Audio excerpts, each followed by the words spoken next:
Hello 10th students எல்லாருக்கும் வணக்கம். So உங்களுடைய முதல் பப்ளிக் எக்ஸாம் ஃபஸ்ட் டைமாக பப்ளிக் எக்ஸாம் எழுத போகிறீங்க. ஸோ அதை எழுதுறதுக்கு நீங்கள் தயாராகிக்கிட்டு இருப்பீங்க, நிறைய பேர் தயாராகிருப்பீங்க.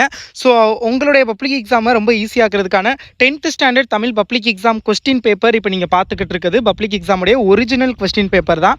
ஸோ இந்த மாதிரி தான் வந்து உங்களுடைய கொஸ்டின் பேப்பர் வந்து இருக்கும். ஸோ அதனால் இந்த கொஸ்டின் எப்படி இருக்குது, ஸோ எந்த மாதிரி கேட்டால் நீங்கள் எப்படி எழுதணும், 2 மார்க் எப்படி ஆன்சர் பண்ணால் ஃபுல் மார்க் தருவாங்க, அதே மாதிரி 3 மார்க், அதே மாதிரி குறிப்பாக 5 மார்க் அண்ட் 8 மார்க் கொஸ்டின் நீங்கள் எப்படி ஆன்சர் எழுதுனீங்க அப்படின்னா ஃபுல் மார்க் கொடுப்பாங்க அப்படிங்கிறது எல்லாத்தையுமே நான் அந்த வீடியோவில் சொல்கிறேன். ஸோ ரொம்ப ரொம்ப முக்கியமான ஒரு வீடியோவாக இருக்க போகுது. ஏன்னா நீங்கள் முதல் முறையாக உங்களுடைய பப்ளிக் எக்ஸாம் வந்து எழுத போகிறீங்க அப்படிங்கிறப்போ உங்களுக்கு அந்த அவேர்னஸ் வந்து இருக்காது எப்படி ஆன்சர் பண்ணணும்னு. ஸோ அது எல்லாத்தையுமே நான் சொல்கிறேன். உங்களுடைய பப்ளிக் எக்ஸாம் கொஸ்டின் பேப்பர் இப்படி தான் இருக்கும். இது வரைக்கும் உங்கள் ஸ்கூலில் கொடுத்த கொஸ்டின் பேப்பர் மாதிரிலாம் இருக்காது. இது என்டையர்லி டிஃப்ரெண்ட்டாக இருக்கும். ஸோ எப்படி அப்படிங்கிறதெல்லாம் பார்க்கலாம். ஸோ இந்த மாதிரி தான் வந்து நீங்கள் எழுதக்கூடிய பப்ளிக் எக்ஸாம் கொஸ்டின் பேப்பர் இருக்கும்.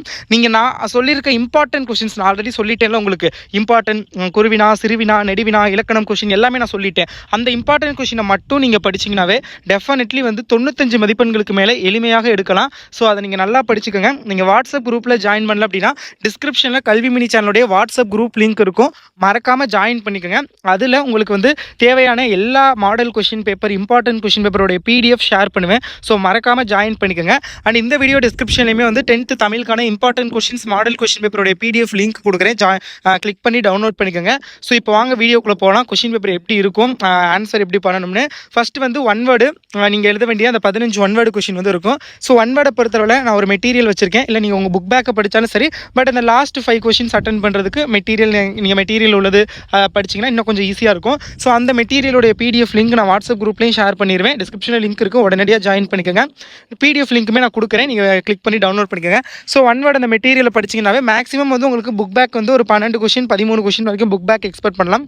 ஒரு 2லேருந்து 3 கொஸ்டின் புக்கு இன்சைடு கேட்பாங்க. ஸோ நீங்கள் நான் கொடுக்குற மெட்டீரியலை படிச்சிங்க அப்படின்னா 15 வந்து நீங்கள் வந்து அட்டன் பண்ணிடலாம். ஸோ அந்த மெட்டீரியல் நான் கொடுக்குறேன், பார்த்துக்கோங்க.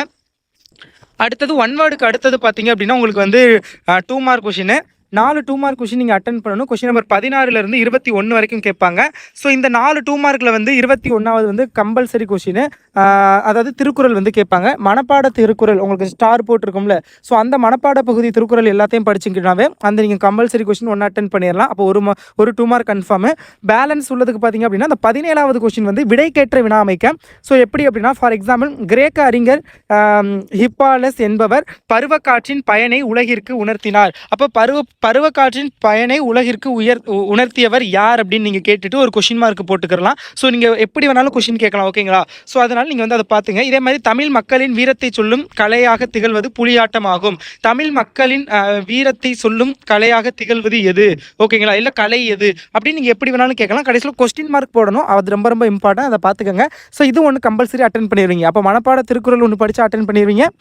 அதே மாதிரி விடைக்கேற்ற வினாமைக்கு எல்லாரும் அட்டன் பண்ணிடலாம். Balance 2 question. இந்த 2 கொஷின் படிக்கிறதுக்கு நான் ஆல்ரெடி இம்பார்ட்டன்ட் கொஷின் குருவினா போட்டிருக்கேன்ல, அதை மட்டும் படிச்சிங்கனாவே இந்த 2யுமே நீங்கள் அட்டன் பண்ணிடலாம். இங்கே என்ன கேட்டிருக்காங்கன்னா தமிழ்நாட்டில் மட்டும் விளையாடக்கூடிய சிறுகூலங்களின் பெயர்களை எழுதுக கேட்டிருக்காங்க. அடுத்து சதாவதானம் குறிப்பு வரைக கேட்டிருக்காங்க. மெய்கீர்த்தி பாடப்படுவதன் நோக்கம் அவ்வையம் குறிப்பு வரைக கேட்டிருக்காங்க. இது எல்லாமே கேட்டிருக்காங்க. ஸோ இதெல்லாம் நல்லா பார்த்துக்கோங்க.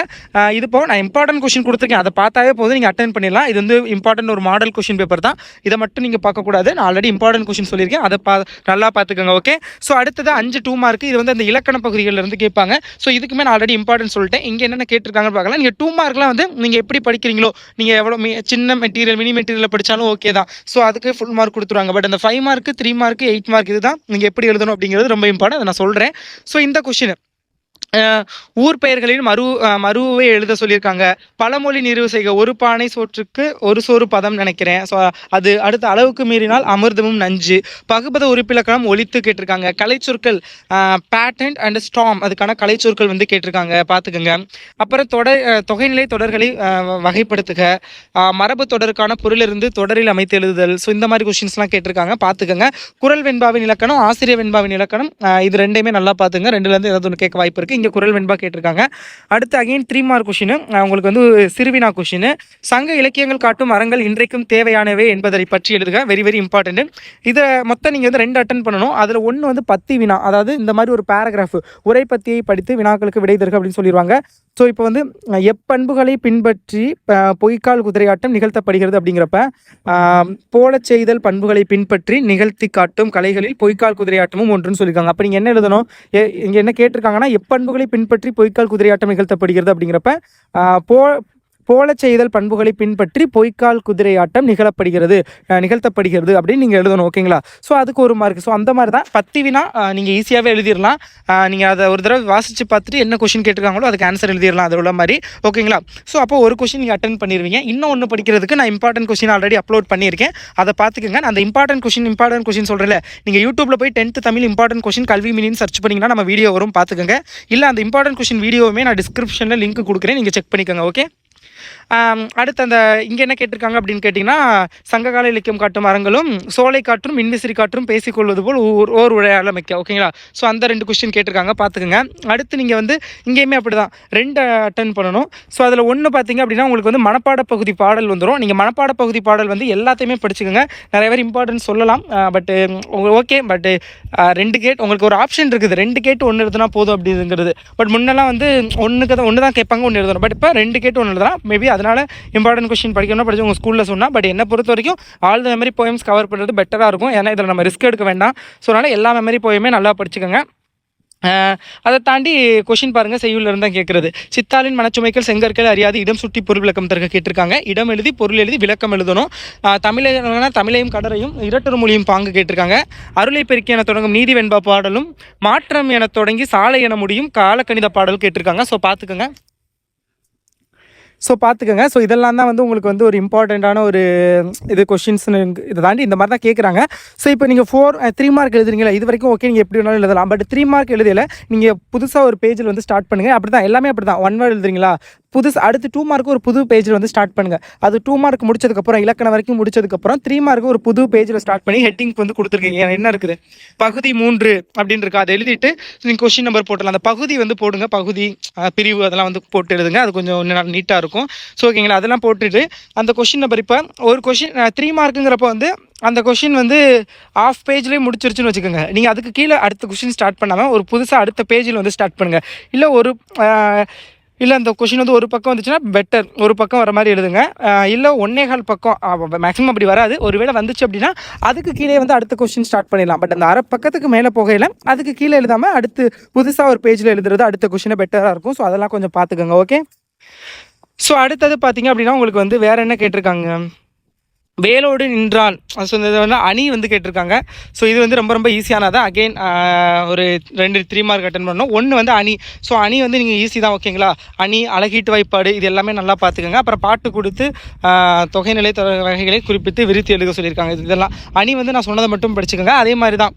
ஸோ உங்களுக்கு அழகீட்டு வாய்ப்பாடு எல்லாருமே ஈஸியாக எழுதியிருப்பீங்கன்னு நினைக்கிறேன். இல்லை உங்களுக்கு வேணும்னா சொல்லுங்கள், நான் அழகீட்டு வாய்ப்பாடு எப்படின்னு தனியாக ஒரு வீடியோ அப்லோட் பண்ணுறேன். ஸோ இதெல்லாம் கொஞ்சம் நல்லா பார்த்துக்குங்க. அடுத்து 5 மார்க் பொறுத்தவரை உங்களுக்கு 2 பக்கத்தில் இருந்து 2.5 பக்கம் வரைக்கும் வரும். ஸோ நீட்டாக எழுதுங்க. 5 மார்க் வந்து நீங்கள் எப்படி வந்தாலுமே சரி, ஒவ்வொரு 5 மார்க்கையுமே வந்து இப்போ ஒரு பக்கத்தில் முடியுது அப்படின்னா அடுத்த பக்கத்தில் அடுத்த 5 மார்க் வந்து ஸ்டார்ட் பண்ணுங்கள். ஓகேங்களா? ஸோ அந்த மாதிரி நீட்டாக எழுதுங்க. நெடுவினாக்கு வந்து குறிப்பு சட்டமாக போட்டு எழுதுங்க. இப்போ நான் என்னென்ன கொஷின் கேட்டிருக்காங்க அப்படிங்கிறத பார்க்கலாம். முல்லைப்பாட்டில் உள்ள கார்கால செய்திகளை விவரித்து எழுதுக. வள்ளுவம் சிறந்த அமைச்சருக்கு கூறிய இலக்கணங்கள் நமக்கு பொருந்துவதை விளக்கி எழுதுக. இது 2ம் பார்த்துக்கோங்க. இது 2 மட்டும் கிடையாது, நான் ஆல்ரெடி இம்பார்ட்டன்ட் போட்டிருக்கேன். பட் இங்கே கேட்டிருக்கிறது இது 2ம். ஓகேங்களா? பள்ளி திடலில் கிடைத்த பணப்பையை உரியவரிடம் ஒப்படைத்ததையும் அதற்கு பாராட்டு பெற்றதையும் பற்றி வெளியூரில் இருக்கும் உறவினர் ஒருவருக்கு கடிதம் எழுதுதல் கேட்டிருக்காங்க. மருந்தகம் ஒன்றிலிருந்து உங்கள் தாத்தா வாங்கி வந்த மருந்தின் பயன்பாட்டு தேதி முடிவடைந்ததை அறிந்த நீங்கள் அந்த மருந்தகத்தின் மீது உரிய நடவடிக்கை எடுக்குமாறு சுகாதாரத்துறை ஆய்வாளர் அவர்களுக்கு முறையீட்டு கடிதம் ஒன்றை எழுத கேட்டிருக்காங்க. பார்த்துக்கோங்க. அடுத்து காட்சியை கன்று கவினூர் எழுதுதல். ஸோ இது எல்லாமே ஈஸி தான். மொழிபெயர்க்க. ஸோ பள்ளியிலும் நான், வீட்டிலும் நான். ஸோ அந்த அது நீங்கள் இருக்கும், நீங்கள் நான் போட்டு எழுதணும். ஸோ அது எப்படி எழுதணும் அதெல்லாம் பார்த்துக்கோங்க. ஸோ இது இப்படி தான். ஓகேங்களா? அப்புறம் பத்தி கொடுத்து எழுதுறது இதெல்லாம் தான். நெடுவினா 3 உங்கள் இல்லத்துக்கு வந்த உறவினருக்கு நீங்கள் விருந்தோம்பல் கேட்டிருக்காங்க. சிலப்பதிகாரத்தின் காட்டும் மறுவூர் பார்க்க வணிக வளாகங்களை இக்கால வணிக வளாகங்களோடும் அங்காடிகளோடும் பொறுத்து எழுதல். கற்கை நன்றே புயலிலே ஒரு தோணி கேட்டிருக்காங்க. அப்புறம் கட்டுரை கடிதம் இதான் வந்து கேட்டிருக்காங்க. ஸோ இதெல்லாம் பார்த்துக்கோங்க. ஸோ இந்த மாதிரி தான் வந்து கொஷின் பேப்பர் இருக்கும் உங்களுக்கு. ஸோ நீட்டாக ஆன்சர் ஸ்கிரிப்ட்டுமே வந்து டிஃப்ரெண்ட்டாக தான் இருக்கும். ஒரு A4 சீட்டில் கோடு போட்டதில் தான் கொடுப்பாங்க, தமிழுக்கும் இங்கிலீஷுக்கும். மீது எல்லாத்துக்கும் கோடு போடாதது. தமிழ் இங்கிலீஷுக்கு வந்து ரூல்டு பேப்பர் தான் கொடுப்பாங்க. ஸோ நீட்டாக எழுதுங்க, ப்ரெசன்டேஷன் நல்லா பண்ணுங்கள். ஒவ்வொரு கொஷின் எழுதுனதுக்கப்புறமும் அதுக்கு கீழே வந்து அண்டர்லைன் அந்த அண்டர்லைன் பண்ணுவீங்களா நீட்டாக ஸ்கேலை வச்சு, அதை அண்டர்லைன் பண்ணுங்கள், கொஞ்சம் நீட்டாக பார்க்குறதுக்கு இருக்கும். ஸோ ஆல் த பெஸ்ட், நல்லா ப்ரிப்பேர் பண்ணுங்கள். நான் சொன்ன மாதிரி PDF லிங்க் டிஸ்கிரிப்ஷனில் இருக்கும், வாட்ஸ்அப் குரூப்லேயும் ஜாயின் பண்ணிக்கோங்க. உங்களுக்கு தேவையான எல்லா மெட்டீரியல்ஸும் ஷேர் பண்ணுவேன். Anyways all the best.